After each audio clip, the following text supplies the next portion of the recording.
also sweep the season series against the Utah Jazz, something they have never done in franchise history. Derek Favors gives Utah the early 2-0 advantage. They won a lot of games, just like the San Antonio Spurs have under Greg Popovich. Burks able to drop it down, an early 4-1 advantage here for the Utah Jazz. Steals, although unable to corral it on that one. Burks, with the shot clock down to 5, will nail the triple. He's taken Ricky's taken Gorgui under his wing in pick and roll game. He finds him all the time. It's a great pass. Gorgie's the guy everybody wants to talk about, as the Jazz able to work it around for the throwdown by Jeremy Evans, 7%. Hayward buries it.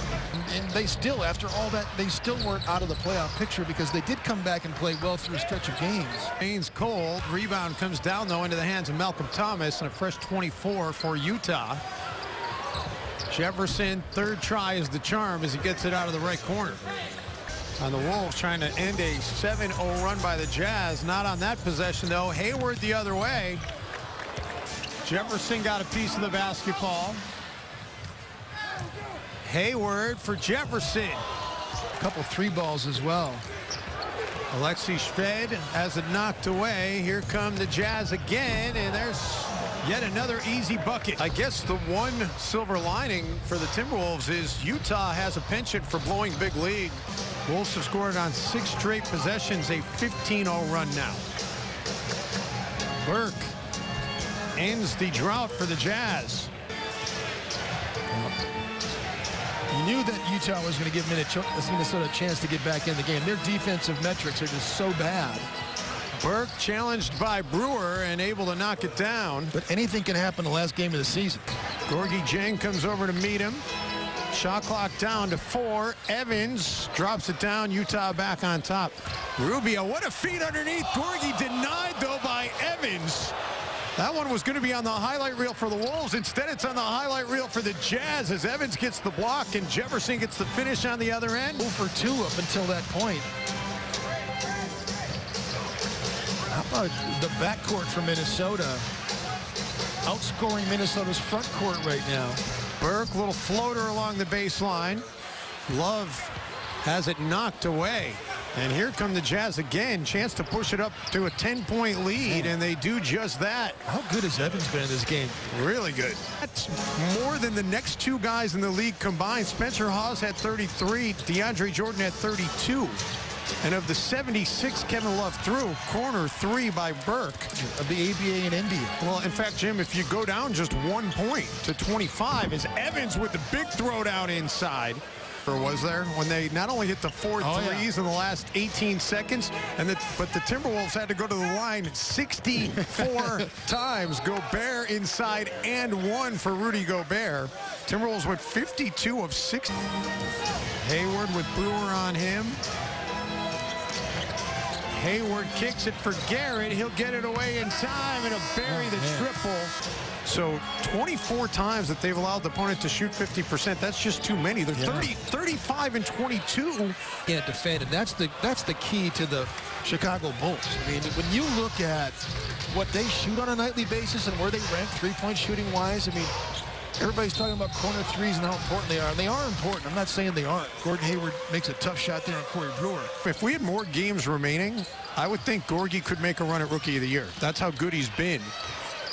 As Burke hangs in the air, another guy who's had a pretty good rookie season. Trey Burke has 17 points here tonight, 8 assists and 5 rebounds. The paint.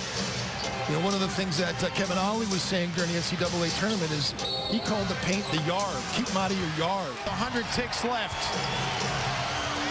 105-103. Excuse me, the score on your screen is slow to catch up as Trey Burke gets it to go.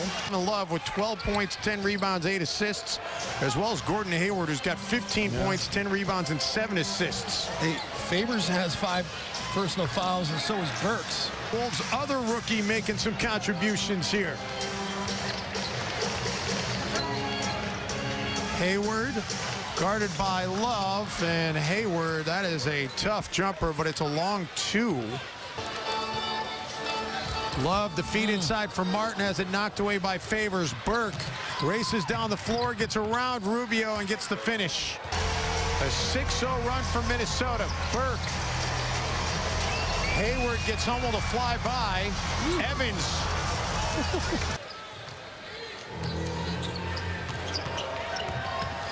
Hayward. He's got 18 now.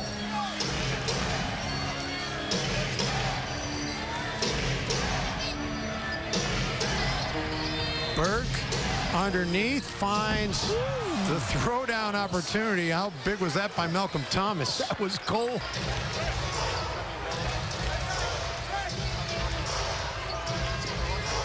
Shot clock down to 5. Hayward gets the screen from Favors. Burke an open look at a triple, and Trey Burke cold-blooded. That's a huge 3 for Utah as they push it back to 5 with only 63 ticks remaining.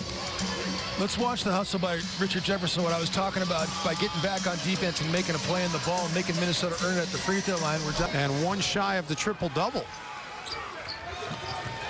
Love gets it away over Hayward. No. Rebound into Favors. He will clear it ahead to Hayward. And Hayward on the other end, and that will do it. Utah Jazz are going to get this one to the finish line. Just 1.1 second remaining, and the crowd expressing their displeasure as the Wolves will lose it in double overtime. 136 to 130, the final score here tonight at Target Center, and what very well could be the final game of Rick Adelman's coaching career. We'll hear